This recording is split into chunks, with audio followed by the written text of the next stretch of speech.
જિલ્લામાં બાલવાટિકાઓના ભૂલકાને જોઈને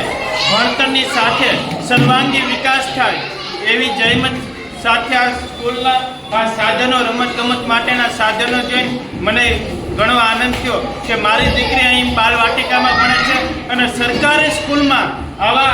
સાધનોનો લાભ મળે છે, તો જેથી કરી અમરેલી શિક્ષણ સમિતિનો ખૂબ ખૂબ આભાર માનું છું અને સરકારે આવા સાધનો બાલવાટિકામાં આપે છે। સરકારી સ્કૂલમાં આવા સાધનો છે એથી વધારે આનંદ થયો કે સરકારી શાળામાં આવા સાધનો, તો મારી દીકરીને અહીંયા એડમિશન લઈને હું બહુ ખુશ છું। તો તમામ વાલીઓને હું વિનંતી કરું છું કે આપ પણ સરકારી શાળામાં આપના દીકરા દીકરીઓને એડમિશન કરાવો અને આવી સુંદર સુવિધાનો લાભ મેળવો એવી મારી એક વાલી તરીકે આપને વિનંતી છે।